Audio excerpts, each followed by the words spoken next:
Menurut saya Bu Airin itu tipikal orang yang sangat disiplin, orangnya sabar, udah gitu dia tipikal orang yang bertanggung jawab terhadap pekerjaannya.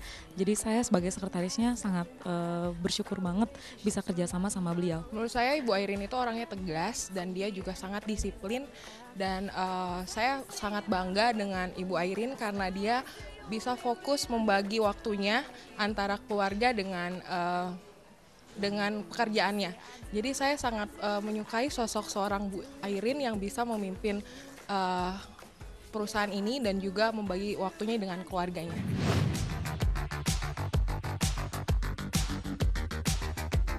Bagi sebagian orang, menjadi sales dan marketing bukanlah hal yang mudah, apalagi untuk orang-orang yang merasa penolakan adalah sebuah titik akhir dari perjuangan.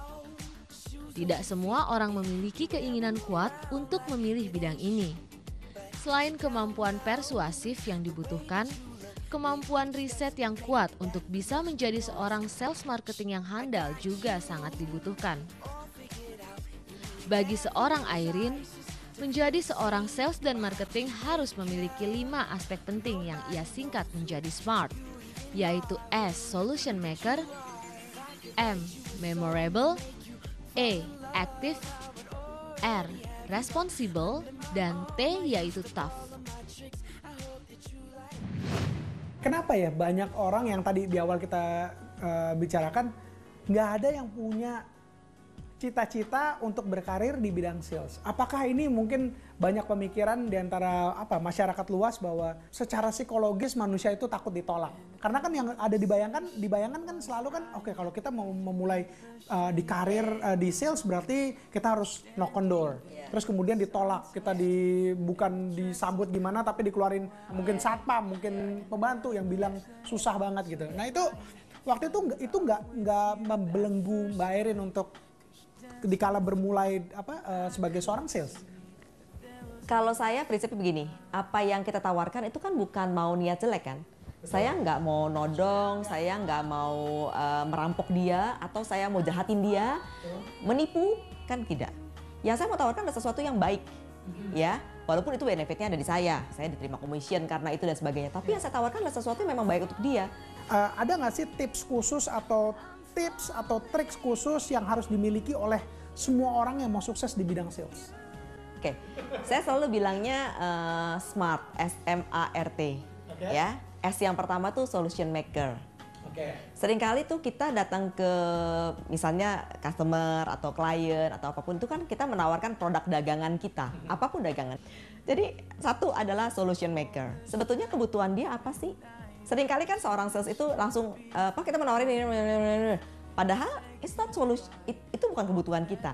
Jadi kayak orang ke dokter, tiba-tiba si dokter itu udah ngeluarin dari kantongnya, nih makan Panadol, padahal kita sakit perut. Iya, betul. Nah, udah nggak matching aja. Jadi yang menurut saya buat si solution maker yang pertama, S yang pertama. Yang kedua kan smart tuh M ya. M itu memorable. Seorang sales yang kayak tadi itu ya harus memorable. Tapi saya nggak cantik, Mbak Airin. Saya nggak menarik. Loh, emang harus cantik, harus menarik? Oke. Kalau bisa ya lebih bagus. Tapi kalau nggak apa-apa. Everybody punya cara masing-masing untuk memorable. A ya. A itu adalah aktif, artinya bahwa ya jangan pasif dong. Harus ya, cari sales kalau pasif goodbye aja. Gimana caranya? Mau nggak mau harus aktif. Aktif tuh banyak cara lah, tergantung produknya kan. Produknya ini aktifnya dengan cara seperti ini, kalau produk ini aktifnya dengan cara yang lain gitu ya. Lalu R-nya itu responsible. Ya, seringkali masalah pasti ada. Gitu ya, misalnya barangnya ternyata nggak cocok. Atau kok ibu deliver barang yang A, saya pesannya B loh. Ternyata kesalahan bukan di kita, kesalahannya ada di customer service apa atau apa. Itu pasti ada kejadian-kejadian seperti itu. Responsible. Bukan cuman bilang, oh itu maaf, bukan bagian salah, itu yang salah itu, bukan gitu ya. Oke. Karena kadang-kadang dari situlah kita tahu sejauh mana banyak tuh yang kayak gitu tuh. Nah, dan after that dia akan repeat order sama kita karena responsible-nya kita menyelesaikannya sampai akhir. That's right. Terakhir, tough. Kalau orang sales nggak bisa tough, bukan orang sales. Iya, jadi saya selalu bilang orang sales itu satu kadang-kadang nggak tahu malu. Kedua harus tough ya. Tough itu artinya means like persistence ya. Jadi kalau hari ini ditolak ya nggak ada masalah. Toh kita nggak mau nipu dia kan? Kenapa harus jadi kecil hati atau jadi gimana-gimana? Enggak, saya nggak mau nipu dia. Mungkin hari ini dia belum punya budget, tetap jadi teman, tetap kita follow up, say hello. One day tiba-tiba dia akhirnya punya budget atau dia punya uang yang cukup untuk produk kita, kan akhirnya mereka come to us. Oke, seberapa penting attitude dalam bekerja? Oh sangat, sangat penting, sangat penting. Jadi saya sih ingat gini ya, sometimes tuh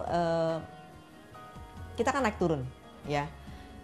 Kayak produk yang kita geluti juga kadang-kadang situasi ekonominya gimana dia sangat baik gitu kan. Yeah. Tapi situasi ekonomi juga sangat buruk gitu ya. Nah bagaimana kalau sangat baik gitu ya, mungkin itu attitude-nya pada saat itu gimana, itu kan juga misalnya tidak menjadi lebih besar kepala, tidak menjadi ini, lalu lebih mempersiapkan kalau misalnya nanti ada masa-masa yang kurang baik.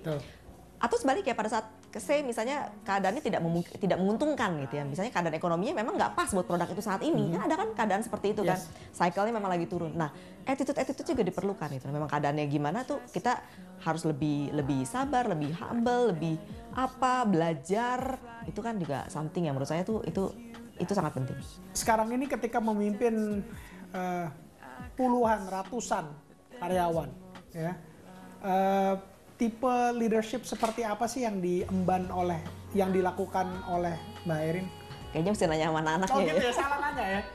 Nggak apa-apa, dikasih tahu. Jadi nanti bisa di-cross check ke yang lain. Mesti tanya anak-anak ini. Tapi saya berusaha ya, saya pengen menjadi servant leaders. Ada bos yang pada saat saya anak ini, atau nggak achieve target, saya misalnya nggak achieve target gitu ya. Kan seringkali kan dia lebih hanya yelling, maki-maki gitu ya. Karena tipenya servant, saya lebih mau nanya soal persoalan di mana sih, bagian saya bisa bantu tuh di part yang mana gitu, supaya kejadian ini nggak terulang di bulan depan.